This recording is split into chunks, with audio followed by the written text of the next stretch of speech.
Our next speakers are here to talk to us about TypeScript at Google. So Rado, Kirov, and Bowen both work on TypeScript infrastructure at Google.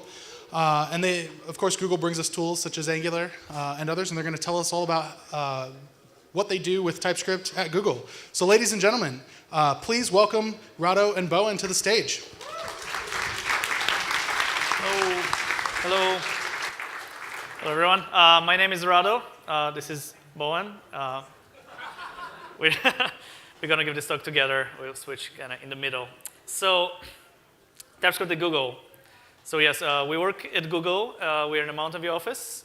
We maintain the TypeScript infrastructure in Google. And if I am to put our mission statement for our team, I would say is we try to make using TypeScript simple and pleasant for every Google engineer.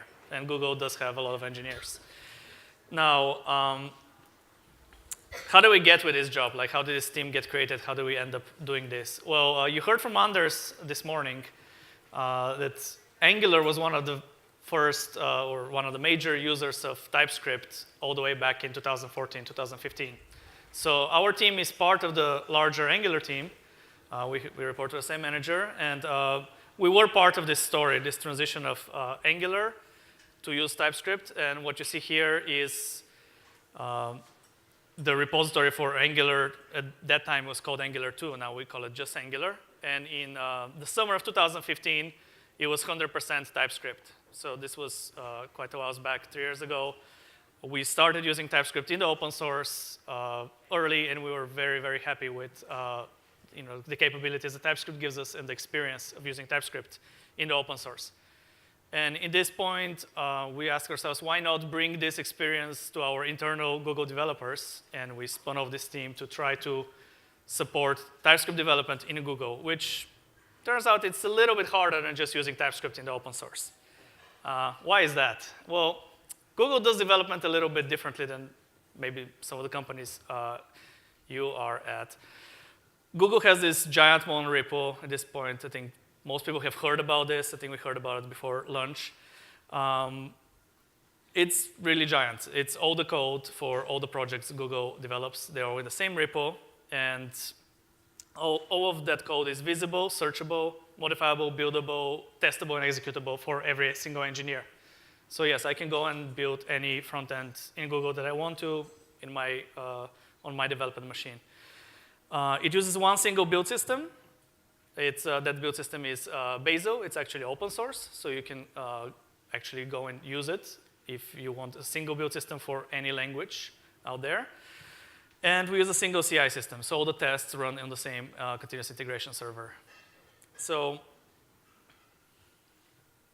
developing at this scale has some benefits. It has some downsides too, but here are the benefits we like. There's no fragmentation. If I'm an engineer in Google on one front-end project, I can go to another one, and I'm basically using the same tools. I'm using the same build system. I'm using the same tools and practices, and my development is very similar. Therefore, I can be very productive in that other space. There's no versioning, so most of the cross-code dependencies, they're all happening at head. So there's one set of, most of the libraries and code that is shared is always at the same version. Sounds like crazy idea, and it is kind of crazy, but it does have some benefits, right? So we heard also earlier today about sharing code between the backend and the front end, and it turns out it's very powerful when you want to make one line change in your, let's say, backend and front end, and it's very simple. Like maybe I want to rename one API that's used 3 times. I don't have to go through a versioning, releasing, saying this is a breaking change. I can really go and atomically make changes across the whole repo and allow me to move forward faster. So we do have that capability, which is very nice for a certain type of changes. And ultimate reusability. In Google, you can, if you see a library that you want to use, it's very easy to just depend on it and start using it because all the tooling is uniform, the build system is uniform, and you can do that. Downside, of course, is at this scale, a lot of the tooling has to be custom written. So if you come to into Google from the outside, we cannot use Git as is. We have to use some other systems and so on. So there's some custom tooling, and it can create some entanglement. So I'm not here to tell you it's amazing, it's the best thing out there, but it has benefits, it has downsides. But that's the place that where we came into. And 2015, there was 0 lines of TypeScript. Today, we have 70,000 TypeScript files in Google. More than 1,000 developers have committed at least one change in a TypeScript file in the last month. And we have a very thriving internal community. More than 100 discussion threads per month on our internal forums. And finally, the first item is there's actually a process to make something an approved language in Google, and only, I think, around 8 or 9 languages are officially supported, and TypeScript is one of them. And we completed that process in 2017. So we do have this decent-sized ecosystem. It's nowhere near as big as the ecosystem out there, the broader ecosystem, but we are growing really fast, and it's sizable. So how do we actually do it? So this is something that might be more of interest to you. Is maybe you are TypeScript, you're very excited about TypeScript, you're a TypeScript evangelist, but in your company you have a large code base that's not TypeScript. How did we make it happen, and maybe what lessons can you take to do similar type of process in your code bases, in your organizations? So again, 2015, millions files of JavaScript, 0 TypeScript. Well, we had some good news. We didn't have to convince anybody that optionally typing JavaScript is a good idea. All our code was, or most of it was already optionally typed. So that was good. Bad news, it was optionally typed in a different variant of optional type system for JavaScript, one provided by the Clojure compiler. So there was a different type checker with subtle differences between it and TypeScript. Here's how Clojure, JavaScript that is a type check by Clojure looks like. You don't need to read through the whole code snippet, but you see the types are in the JS docs, but they are type checked. They're not just for documentation. There's a custom module system, for example, and there's slight differences. So it's non-trivial to go into this ecosystem and turn it into TypeScript. So, I mean, it's non-trivial, but we did it. So I'll tell you how we did it. So the first thing is take those Clojure sources and translate them to TypeScript. Turns out that part is probably the easiest of everything else. So we built tooling to translate what you see on the left to what you see on the right. And you can probably already visually imagine that this is not too hard. The module system has to change, the annotations move around, there's the TypeScript public sugar that we want to add and so on. But in large, this part was, I would say, the easiest. And we did have an intern do it in 3 months over the summer, actually. So, all right, what's the hard? The hard part is you translate one source, but we have to have a way of allowing big projects to move one file to TypeScript, 2 files to TypeScript, and keep shipping their product. They cannot freeze their development cycle, right? That's the kind of the curse of the large code bases. You have to keep the wheel spinning. So imagine we have a bunch of Clojure JavaScript, and those are some kind of compilation units, or like they're bundles of files, let's say, right? And they have these dependencies between themselves, right? So the first one depends on the second. So our goal was to allow that simple interop, to allow for this middle one to go into TypeScript, while the other 2 dependencies, what depends on TypeScript and what TypeScript depends on, to stay in Clojure. So we had to build some tooling to allow for this to happen, and for it to be very easy to the user, so they can really go and migrate one file, show it's viable, and move on and keep growing the TypeScript portion of their code until one day the whole thing is TypeScript. So we built this tooling. Again, the hard part of this tooling is at runtime is just JavaScript. So at runtime, the interop is easy. What we had to build is typed interop. So we had to translate the types on the boundaries, and we built the tools to do so. So that means if I'm using Clojure typed API in my TypeScript code, and I'm doing the wrong, like I'm calling a method that accepts a string with a number, I'll get the type error in TypeScript. And on the other side, you get a type error in Clojure if you're calling the TypeScript API in an incompatible way. So we built the build tooling to translate the types and also translate the actual, also allow for the interrupt to happen. And finally, we also heard from Anders about optimizations, and Clojure is not just a type checker, it is an optimizer. And we did have to do some work. We did some work to allow for the TypeScript emit to be consumed by this optimizer. Clojure is a bit of aggressive optimizer, so there is some massaging of the emit that has to happen before it can naturally be optimized without rejecting the code. So we had to support this part of the picture so that people can really use TypeScript in Google. All that said and done, it did allow us to get to this point today where we have 70,000 TypeScript files. And my big takeaways for you is you probably do not have a bunch of Clojure code lying around. If you do, please talk to us, because we are kind of the world's experts in this. But the big takeaway is if you want to bring TypeScript to a big existing front-end stack, you have to allow for small incremental migrations. You really do want to have one file at a time. If that's possible, you have to allow for that to happen. And you want to allow for existing tooling to work, like the optimizations that I showed. You cannot go to your organization and say, let's move to TypeScript. Oh, by the way, you also have to switch to the new bundler and to the new optimizer because they work better and so on. So that was our strategy, and it worked. So let's talk about now where we are and how do we manage. So we migrated a bunch of code. Now we have it there. We are the guardians of this ecosystem, and we want it to be a very pleasant and easy experience for everybody.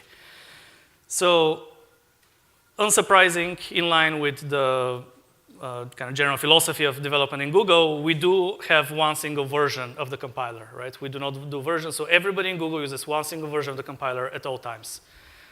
And that one single version of the compiler also, we do one set of flags for everybody. And that set of flag is strict with, we still haven't turned on, I think, strict function types, but basically as strict as we could make it. And yes, the developers, no matter which project you're on, we do not let you turn off a flag just for your project. Sounds a little draconian, but benefits, zero fragmentation.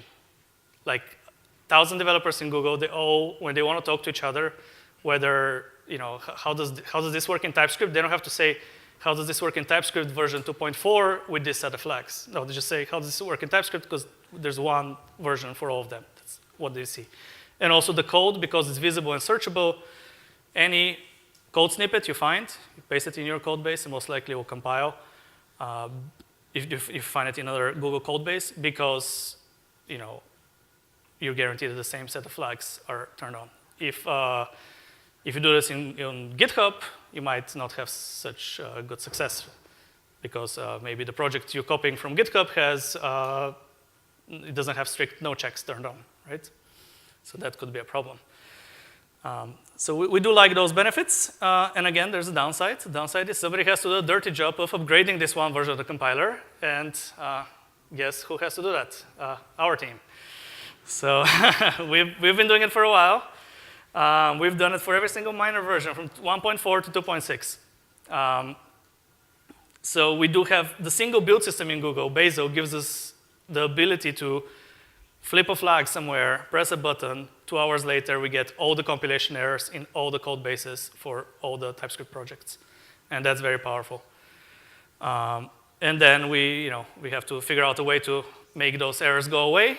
And roughly, historically so far, TypeScript upgrades have taken, I'll say, like 3 to 4 engineering weeks. Highly varies between upgrades. 2.4 was pretty painful for us. 2.5 was very easy. We're still in 2.6 right now. We're a little behind. We'll get there. We're hoping to catch up. All right, so how does this process go? There are kind of two distinct phases. The first thing we do is we always upgrade all the tooling. We've built so much tooling around TypeScript at this point that there's actual cost of upgrading the tooling because the compiler APIs themselves might be changing. And then the second part is make all the Google TypeScript code compile with the new version of the compiler. We do have the ability, again, to see everybody's code and go make changes in their code bases and go to actual review and submit that. And one beautiful morning, Googlers wake up and they have the new version of the compiler turned on, and they forget that the old version ever existed. It's nice when it happens. So we have to go and change everybody's code to compile with the new version of the compiler. That's really hard, actually, and we've kind of developed different strategies. And I'll tell you the one strategy we're using right now. It's not very sophisticated. It's basically put an any on it. But I think it strikes like a very sweet spot where we do just the right amount of work and our users do the other amount of work that together this process works. So again, any, in general, we don't fully disallow it. We'll hear later from Bowen what we do with any's and TS-lin checks, but we don't want our users to be writing any's, but we allow ourselves, for migration purposes, to introduce a specific any alias it's very explicit that this any was introduced for a specific reason. The reason is I'm migrating to TypeScript 1.6. Then we basically find places where the new strictness flags create some kind of type error. For example, here, imagine if it creates an error with the function, the type checker figures out that the expression is not assignable to the type that the function expects. And we put an any so that error disappears and we can move on to the next one. Of course, this could be automated and we do automate this. Caveat, of course, the other caveat is this doesn't work in all the possible places in TypeScript, and we're kind of looking into TS ignore for more sophisticated places. But that's a very easy way to get going, and we have a very strong guarantee. TypeScript does not do type-directed emit. That's a very powerful thing because it means that the change I've just made in the code base that I didn't know anything about would not make those tests fail. Any test you had in that code base will still pass because it was purely a type change. So that's a very powerful guarantee that is enabled by TypeScript having the emit and the type checker kind of orthogonal and not feeding into each other too much. All right, code formatting. All code is auto-formatted. That's all I got to say about it. No, we went over that. I think the Go language was one of the first ones to do auto-formatting. At this point, all languages, I think, are pretty convinced that's the way to do it. We do it with Clang format for historical reasons. It works for us. Externally, people use prettier, but anyways, it's auto-formatted. We never argue about formatting of code, so that's nice. Finally, style guide.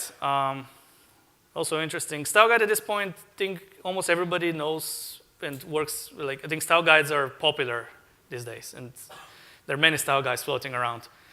Not surprisingly, we have one single style guide, right? There's no project-specific style guides for TypeScript. What was interesting is as we kept going through this journey, people wanted to add more and more things into the style guide. So we ended up saying more no's than yes. There's a certain type of engineer that really enjoys adding things to a style guide. I'm sorry if that's you. But we had to come up with rules for what belongs in a style guide because it's important not to forget that there is local knowledge. The engineer working on the project really knows best. And the global rules are kind of exceptions. So here are the three main ideas, the three main reasons to add things into the style guide. Number one is a rule belongs to a style guide if it removes a known problem. We know, for example, that any's should be discouraged. We know they create errors. The other thing, we disallow namespaces. We've basically looked into it, and we saw that modules are just as good for all the needs that developers have. So namespaces are just confusing at this point. So we disallow namespaces for the new code people are writing. Second rule to have something in a style guide, second reason to have something in a style guide, provide some consistency across purely irrelevant variations. So whether I write T square brackets or array of T, like to TypeScript, those are equivalent. We prefer one or the other. We have some rules on how to choose one of them. And the second thing is similarly how to cast, right? TypeScript has two different ways of doing casting. We tell people just use one of them in the style guide. And finally, things that belong in the style guide, things that help us maintain long-term maintenance for the bigger ecosystem, in particular, things that we kind of expect to change a lot or be fragile, that would create pain for us with this big upgrade process. So we disallow them, for example, we disallow decorators except for established frameworks like Angular and Polymer. Decorators are changing, and there's a risk that heavy use of decorators would make it hard for us to upgrade in the future. All right, so that's all I had to say. Now Bowen will come and talk a little bit more about other static analysis tools.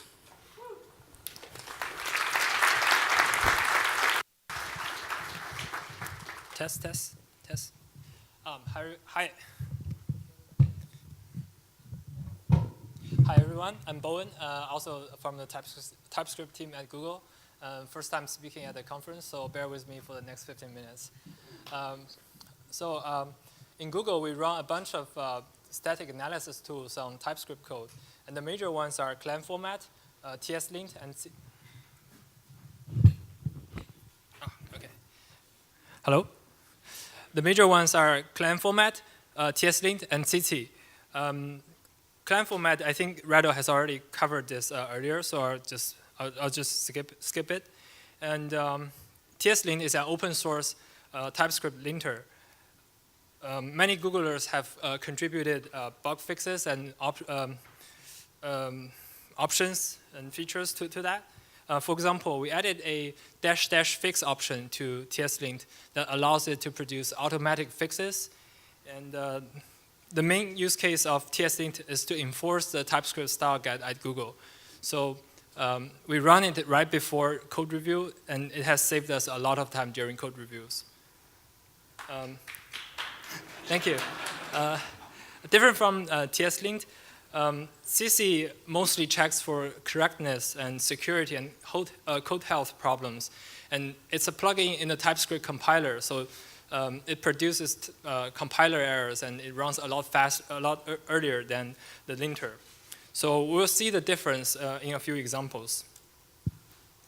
In the TypeScript style guide, we say it's okay to use the any type, but don't use too many any's. Some developers abuse the any type just because it's so convenient. So we turn down this TSLint rule that says no any types to encourage developers to write the precise types.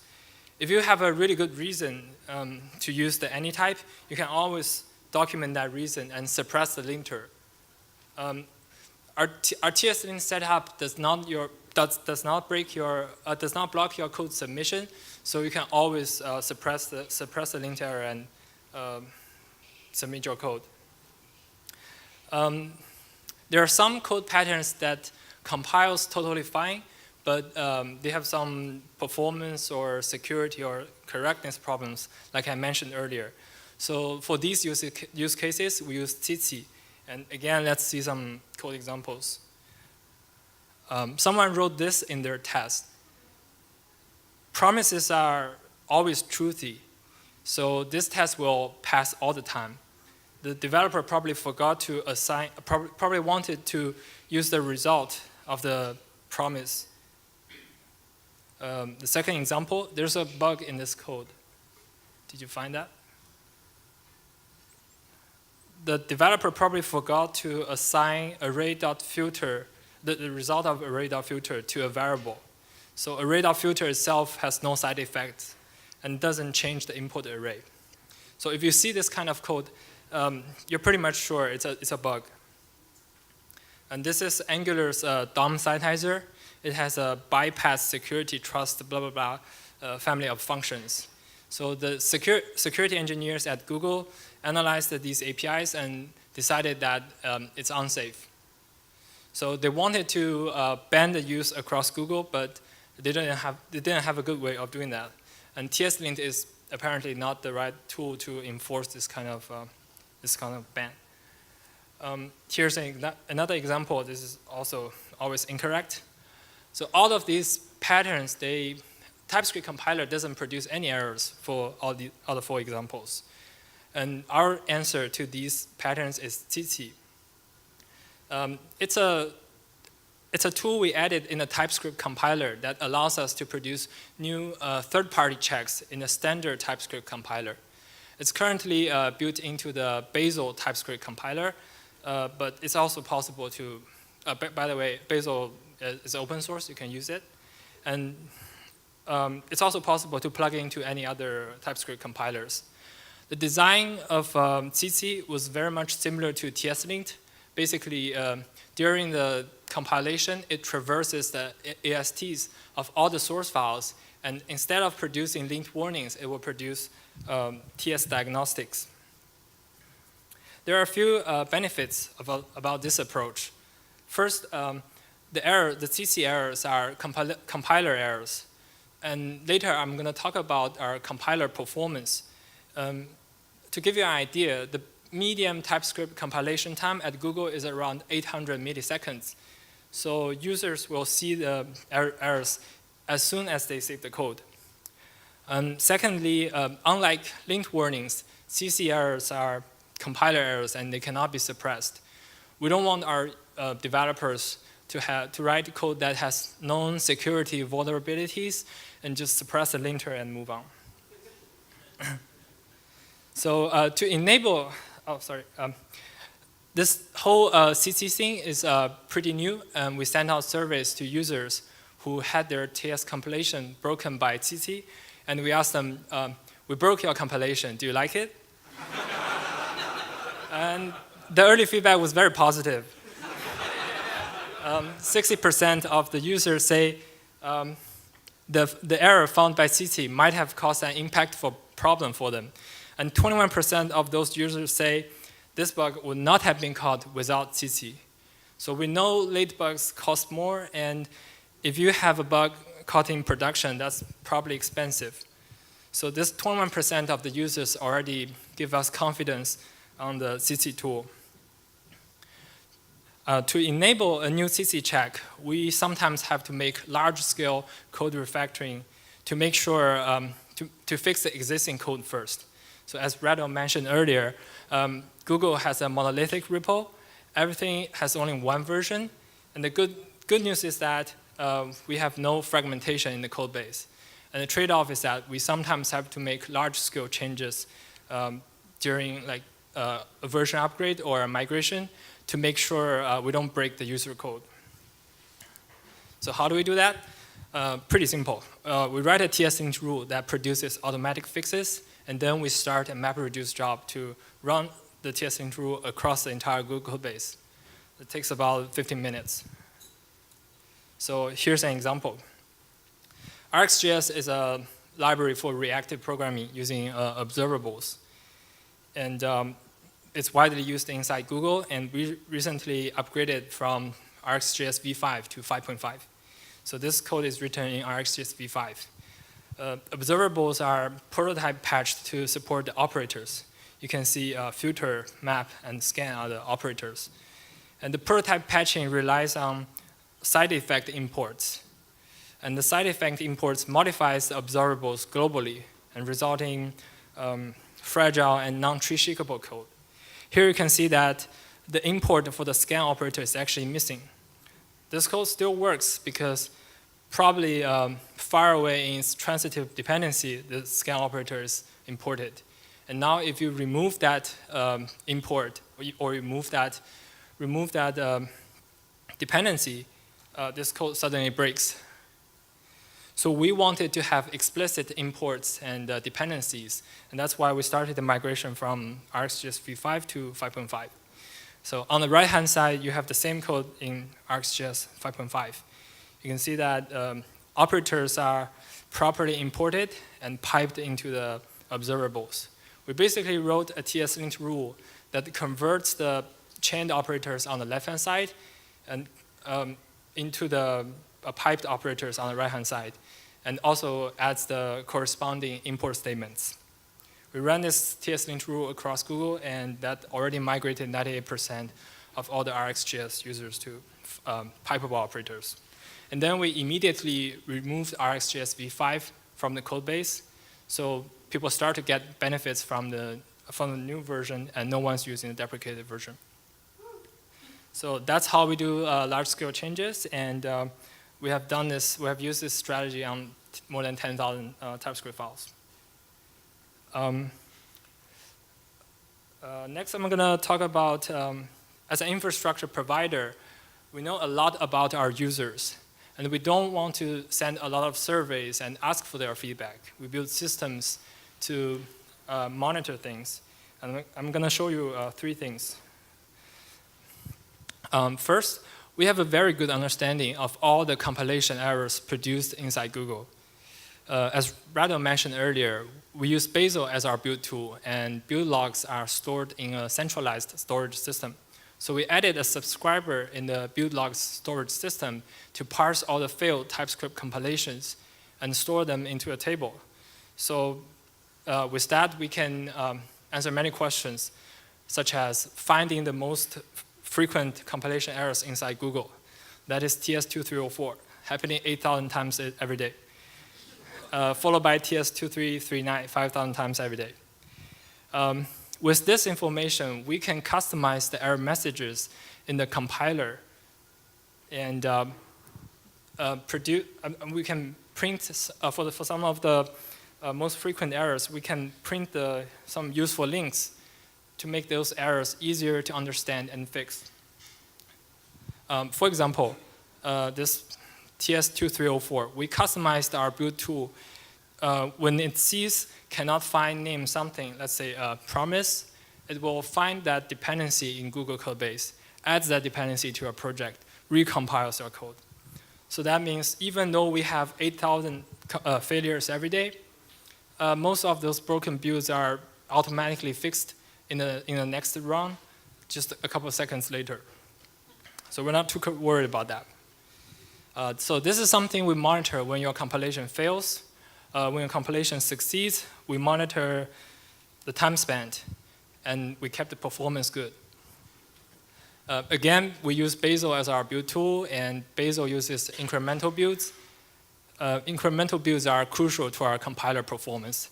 It basically means that if you change an input file and you don't change the shape of API, it usually comes back sub-second. In fact, the median TypeScript compilation time is 0.8 seconds. And another area that the TypeScript team at Google support are the IDEs. We know that the TypeScript IDE integration depends on your tsconfig.json file. And in Google, we have a unique setup.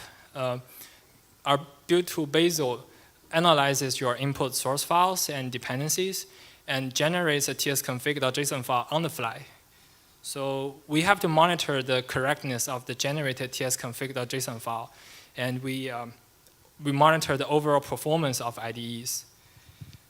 We implemented a proxy language service plugin in TS Server that keeps track of all the language service operations and store them in a monitoring system. So with that, we can make modifications to TS Server, and the impact will be quantifiable. For example, we added a file caching layer in TS Server, and just to reduce the number of file stats, and that reduced the initial load and resolve time of IDEs by more than 50% for us. So we built systems around monitoring and understanding our users. Once you have good measurements and you understand the user pain points, it's a lot easier to make improvements. Finally, most of our tools are open sourced. In particular, if you are interested in using Bazel for your project, our TypeScript compiler is integrated with Bazel. And CC is also a part of the TypeScript compiler, so it's also open sourced. Klutz and SQL are the two interop tool between TypeScript and Clojure that Rado mentioned before. class is closure to TypeScript, and SQL is TypeScript to Closure. Okay, thank you all so much for listening.